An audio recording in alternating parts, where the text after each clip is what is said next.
Hello everyone. Once again welcome back to our channel. This is Dr. Mayank and I welcome to all those students जो अभी जागे हैं DST inspire की fellowship के लिए, जिनको अभी अभी उनकी आंख खुली और ये पता चला कि अरे DST इंस्पायर भी कुछ फेलोशिप होती है यार, मैं टॉपर हूँ, इतनी आसानी से मुझे अगर DST इंस्पायर मिल सकती है तो मैं क्या कर रहा हूँ। 10 तारीख लास्ट डेट है, मतलब 10th of January is the last date for the application and you guys has just open your eyes कि अरे ये एप्लीकेशन होती है। तो आज के इस वीडियो में हम सारी चीज़ें वो कवर करेंगे जो इतने कम टाइम में आप कैसे सक्सेसफुली एप्लीकेशन अप्लाई कर सकते हो। देखो, एप्लीकेशन अप्लाई करना is just, I can say, a maximum 30 minute task, but एक सक्सेसफुल एप्लीकेशन अप्लाई करना, that will give you an award of level 1। मतलब मैं बोलूँ DST इंस्पायर का आपको अवार्ड चाहिए, फेलोशिप चाहिए रेगुलर PhD के लिए, so it must have some points which you have to note before the final submission. Otherwise जब करेक्शन होता है तो ये फेलोशिप इतना डिले हो जाती है कि आपको साल भर, एटलीस्ट 1 साल लग जाएगा फाइनल अप्रूवल आने में, and you just wait and watch. So better है सारे पॉइंट्स को सिक्वेंशली डिस्कस करते हैं, रिवाइज करते हैं, जिससे कि आप कोई भी पॉइंट मिस ना कर दें फाइनल एप्लीकेशन का सबमिट बटन दबाने में। बट उसको दबाने से पहले चैनल का बटन, सब्सक्राइब का बटन ज़रूर दबा देना। और लास्ट में अगर इन्फॉर्मेशन कंक्लूसिव लगे, बिकॉज आज हम सारी चीज़ें जो कवर करने वाले हैं that is the eligibility level 1 और लेवल 2 आप किस चीज़ के लिए दे रहे हो, और दोनों लेवल में आपको क्या चीज़ इम्पोर्टेंस रखती है, किस चीज़ पे सिलेक्शन होगा, किस चीज़ पे नहीं। Now the challenges in both the level, that is very important. The name of the supervisor, consent details and the proposal, which is very important in all both the aspects. तो चलिए इस video को start करते हैं। Channel को subscribe आपने कर ही दिया होगा, टेलीग्राम ग्रुप पे ज्वाइन हो जाइएगा। 1100 से ऊपर लोग हो चुके हैं और अपने सारे प्रॉब्लम्स रिजॉल्व कर रहे हैं हमारे पर्सनल इंटरेक्शन और रिसर्च गाइडेंस के थ्रू। चलिए, so first of all, DST Inspire. So this is a fellowship initiative by the DST. तो DST केवल PhD वालों को ही फेलोशिप नहीं देता, वो BSc और MSc में भी देता है। तो अगर आप MSc में ये फेलोशिप लेना रह गया है तो आपको डायरेक्टली अप्लाई करना होगा DST Inspire PhD के लिए। So now the very first is the eligibility. देखिए, आप लोग बोलेंगे एलिजिबिलिटी तो मुझे पता है, but still I will recall each and everything. वो स्टूडेंट्स इसके लिए एलिजिबल हैं जो हैं DST स्कॉलर। अब आप बोलेंगे सर ये DST स्कॉलर क्या है? तो मैंने बताया ना कि DST मास्टर्स, ग्रेजुएशन और PhD सबको फेलोशिप देता है। सो ये जो फेलोशिप है ये है PG वालों के लिए। So if you are in MSc, अगर ये वीडियो मेरा वो लोग देख रहे हैं जो लोग PG के अंदर हैं, सो आप DST स्कॉलरशिप ले सकते हैं। तो जो लोग DST स्कॉलरशिप पोस्ट ग्रेजुएशन में ले चुके थे वो लोग डायरेक्टली एलिजिबल हैं, जस्ट उनके 70% मार्क्स होने चाहिए PG के अंदर। Got it? सो अगर आपके पोस्ट ग्रेजुएशन में 70% मार्क्स हैं, then you are eligible for DST Inspire Fellowship.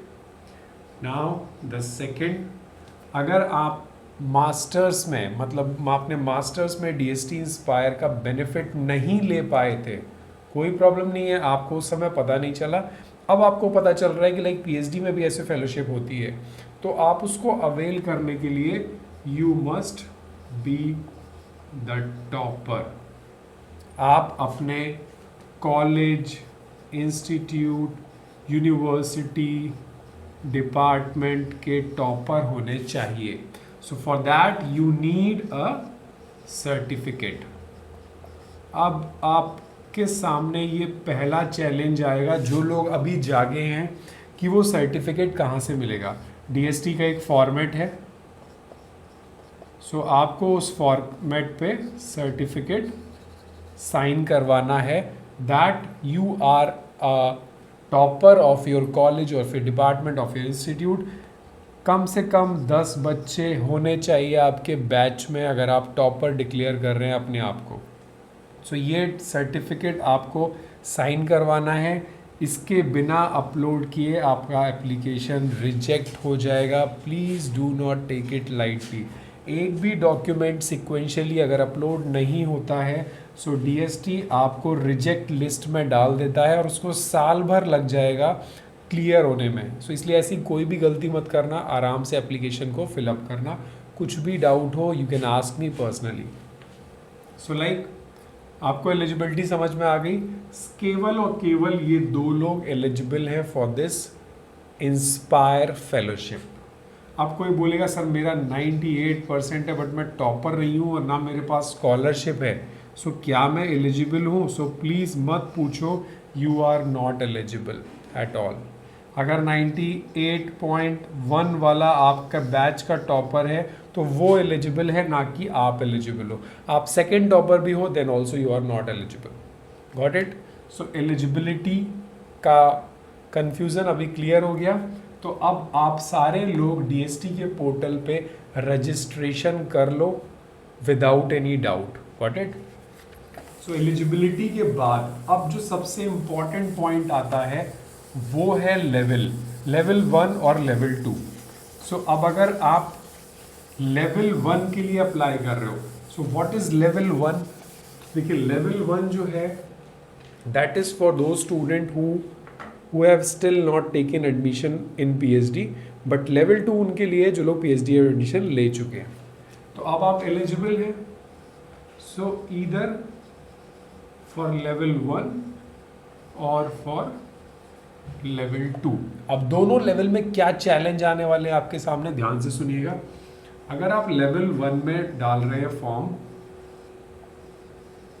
तो that means you are still not registered for the PhD.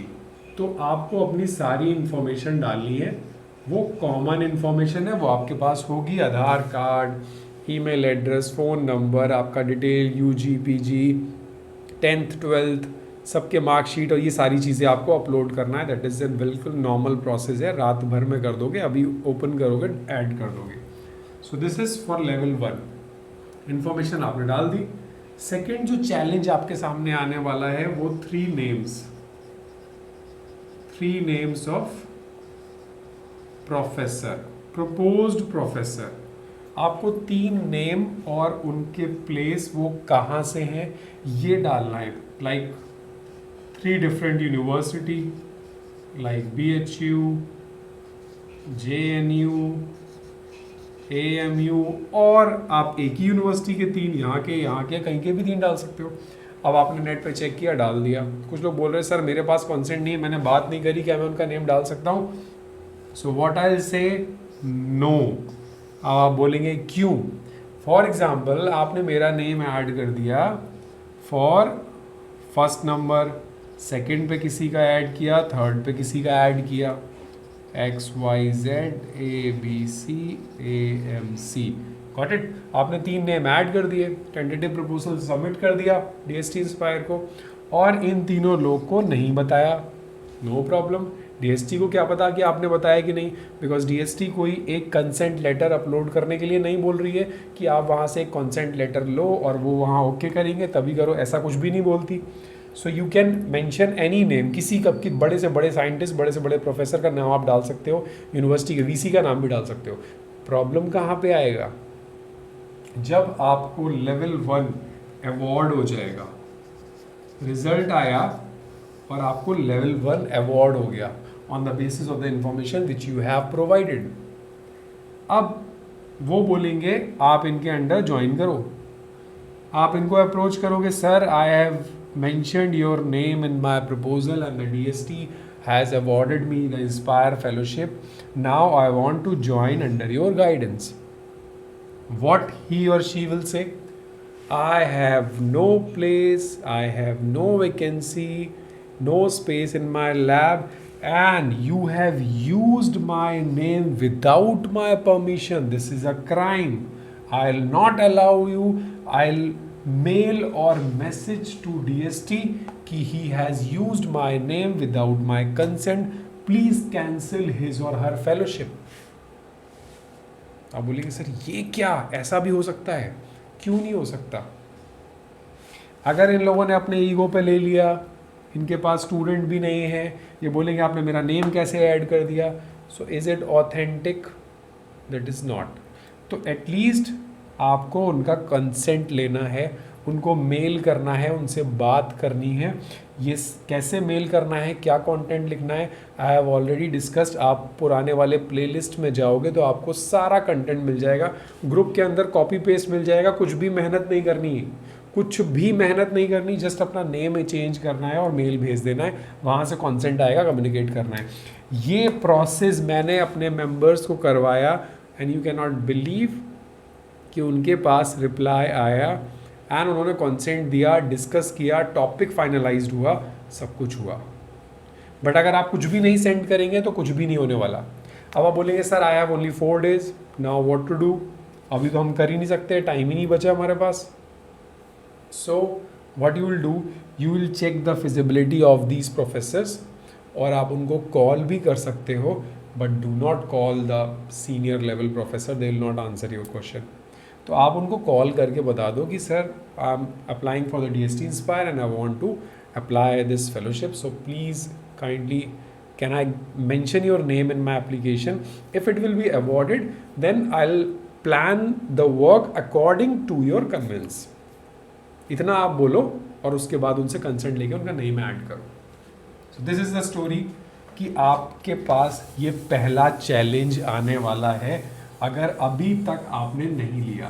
Because मैं दिन भर में 50 मैसेज ऐसे देख रहा हूँ टेलीग्राम के ऊपर, कॉल पे भी, कि लाइक सर अभी तो मैंने किसी का कंसेंट नहीं लिया है।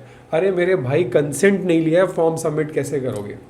ठीक है, कर दो randomly, now it is your luck. अगर आप तीनों लोग का नाम डाल रहे हो बिना कंसेंट के, अप्रूवल हो जाता है और वो मान जाते हैं, that's your choice, completely your choice, आपका लक है। फेलोशिप बार बार नहीं मिलती, गलती मत करो।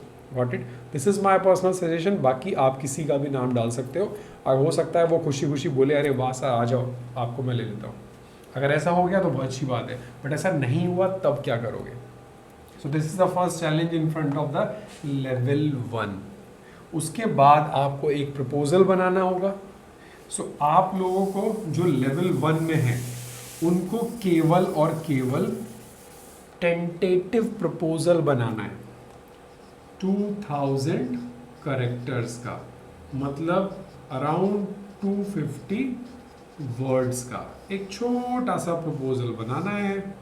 आप बना दोगे आराम से, देख रहा हूँ कितने बना पा रहे हो। बहुत प्रॉब्लम हो रही है, कई लोग को डिलीवर किया, कई लोग से डिस्कस किया, बनाया।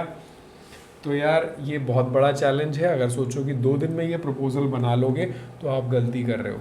उस प्रपोजल के अंदर इंट्रोडक्शन नहीं होना है, आपको कहानी नहीं सुनानी है, बिकॉज ये जो प्रपोजल है ये DST कमेटी रिव्यू करेगी कि आपको लेवल 1 अवार्ड करे या ना करे।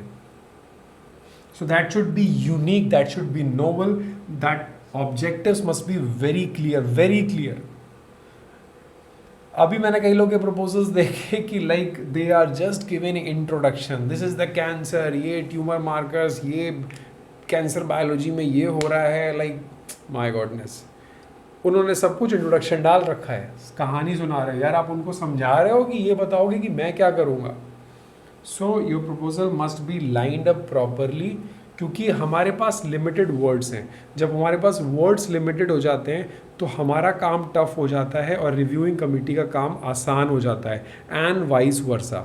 जब हमारे पास लिमिट बहुत ज़्यादा हो जाती है तो हमारा काम आसान हो जाता है और उनका काम मुश्किल हो जाता है कि आपको अवॉर्ड करे या ना करे।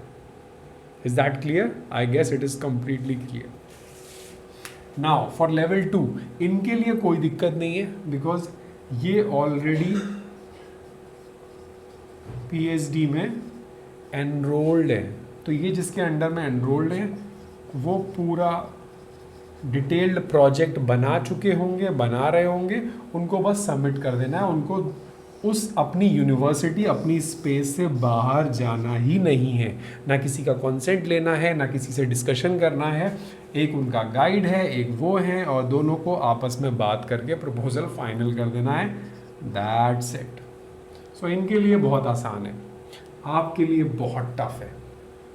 ठीक, so this is one of the challenge which you have to face before submission of the final DST Inspire fellowship for level 1 and level 2. So ये रहे चैलेंज, ये रही कॉन्सेंट के चैलेंज, और सबसे बड़ा चैलेंज है प्रपोजल का।